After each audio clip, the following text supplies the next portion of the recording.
Tom here, back for another video. Good morning. Just woke up, so might be a little slow doing this, but so this video is a response for James Buttery. He had a contest question going on where he asked us to name some artists, some influential artists from our area, I guess in their particular genre or just influential at all. So I only have this is going to be mostly hip-hop stuff, just one that isn't hip-hop, which is jazz, because aside from Horace Silver, which I don't have I have one record of his, but I don't have it here, unfortunately. It's in storage. Yeah, that one record is pretty influential. I know Horace Silver, you know, really well-known jazz pianist, obviously very influential, but other than that, I'm not familiar with a lot of people from Connecticut that were in that scene, except for this guy right here, actually. So let me just move on to the records I do have, which is this group right here called Nu Delta Acri. I'm sure I'm pronouncing that wrong, but Nu Delta Acri, yeah. The name of the album is Reflectivity, and it was released in 1975. So the group is comprised of Leo Smith, whose name is actually Wadada Leo Smith, I think it's what it is. From New Haven, recorded live at the Educational Center for the Arts in New Haven, Connecticut, November 22nd, 1974. Released in 1975 on Cabal Records, which was, I guess, his own label, also in New Haven. But yeah, on here you have Leo Smith plays a bunch of instruments: the trumpet, flugelhorn, piccolo trumpet, Indian and bamboo flutes and percussion. Anthony Davis plays the piano, and Wes Brown plays the bass and the Ghanaian flute.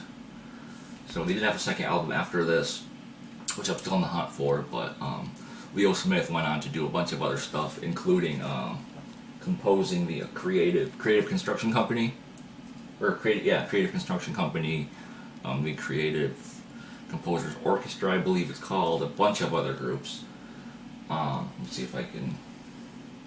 Yeah, you guys can look them up. It's not important, but what is important is he did obviously do a lot of great work, as well as he actually went as far as creating his own, I guess, style and way of writing music. Sorry if I'm looking over here. I'm just trying to see what that was called.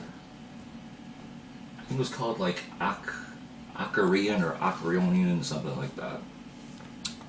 But yeah, you guys can look it up, like I said. But really interesting artist here. I would highly recommend checking out his stuff if you're into free jazz at all. Yeah, really nice stuff. So really interesting person as well. Like I said, he played with a bunch of different people, went on to form a bunch of different groups. So he wasn't born in Connecticut, I don't think, but he spent most of his life here, especially his early work. So I consider him, you know, from Connecticut. So I guess after that, let's move on to the hip-hop stuff. That's all I had for the jazz.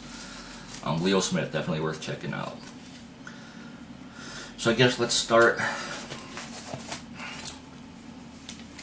you know, later, work our way forward. That's what I'm trying to say. Sorry, it's early. So, Connecticut hip-hop, not too well known, especially during its, you know, start. There's a guy called Mr. Magic, who, not the guy from New York. There's a different Mr. Magic from Connecticut.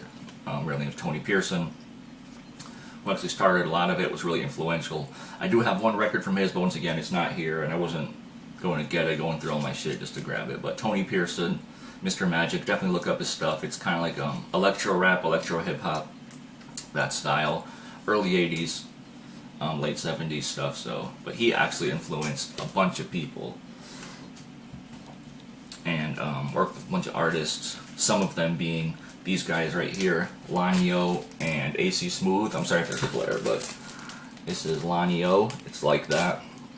He had 4 records in total. His first 2 were really hard to come by, really pricey, so I do have his last 2, a couple copies of those. And yeah, really influential guy. Speaking from the Connecticut hip hop scene, he was definitely up there. Not everyone knew about him, unfortunately. This is the second one which came out. That one was from '94. This one's from '97. I don't have his late 80s, early 90s work, unfortunately, but it's just, I don't know why. Also produced by AC Smooth. AC Smooth and Lanio, I guess, met in church. They were both playing in a church band, and that's where they ended up meeting and just went on from there, working together. But AC Smooth, really influential producer. I would definitely recommend checking out any of his work. I do have a solo AC Smooth record as well right here. Things Ain't Easy Part 2. Yeah, definitely check out any AC Smooth stuff, because I know he did influence a lot of people that I talked to. So, and then moving on after that, also in the New Haven area, we had another guy about the same time in the late 80s, early 90s, a guy called STIS. This is his album Crazy Noise, his first album from 89, 88, 89. Yeah, this is the German pressing, but it's exactly the same as the regular American pressing. So the thing about, I guess, the most known about STIS is he was the first one to kind of had the first recorded use of the Skull Snaps break. Sorry, the Skull Snaps break. And you guys can find the track, it's not hard to find, and what the sample is, I'm not gonna, that's pretty well known, so I don't think I'm sample stitching on that one. I think everyone basically knows about STIS and the use of that break. But there was a very interesting story about him and his cousin, Dulio, how they kind of were beefing at the time over basically the use of that break and the track that came out of all that. So I'll leave a link in the description to the story if you care to read it, but it is pretty interesting how music kind of splits, you know, even families, stuff like that. So, but yeah, even in his own right, very good artist. STIS started out as a actually backup dancer for EPMD. He was in the video for You Gots to Chill, and he went on their tour, 1988 tour for EPMD. So, by backup, you know, dancers were actually a thing for hip hop groups back then, but like it is now. That's how he started out. He had a falling out with Parrish, I believe. Parrish Smith got kicked off the tour and came back to New Haven, and then basically started doing music again. Had the whole thing go down with him, Dulio, and Chris Lowe about the whole, you know, Skull Snaps break track and all that. You guys can look up the story, I'll leave it below, but yeah. So he was technically the first one that had the recorded use of that break, which has been used probably hundreds of times since then. Really well known. And after that, he went on to do other hip hop records, but what he was most known for would probably be that. And he's still doing music to this day too, doing underground hip hop, basically indie stuff. So I guess moving on a little bit more ahead in time for Connecticut hip hop after that. I'm sure there was other stuff after that, but that's what I have. I think that's most important to talk about. Moving on after that, we have a group called the Demigods. I'm sorry if there's a glare on this, I'm sure there is, but Demigods, which is Apathy's group, along with Self-Titled, a bunch of other people, but this came out in the early 2000s. This is a reissue, but anyway, it was called The Gods Must Be Crazy.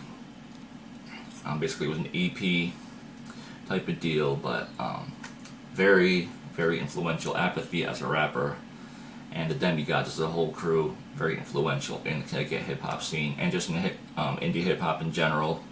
Just starting out their own label and just you know, just doing what they did, just rapping like they did, and just I know a lot of people quote them as really big influences, and I could definitely see why. They're great at what they do.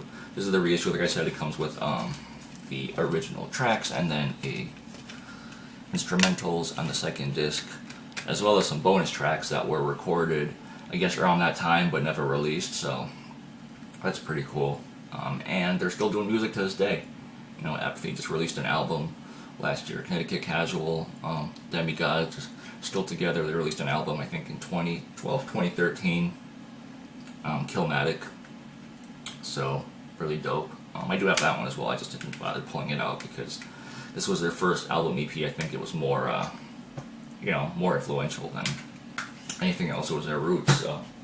So yeah, I know that was a really brief history of some Connecticut music, but that's what I have to show, and I'm sure there's more jazz artists from Connecticut. I just can't think of them. I just don't really know off the top of my head. But yeah, that's what I was able to pull out. So thanks, guys. Thank you, James. And congratulations. I never given away a record for this contest, I guess it is, but I'm really not doing this for the record. I just love the idea of this and just showing some music that you know, is from your area. It's influential. So, all right, thank you everyone for watching. Peace, James, and I'll talk to you guys soon. All right, later.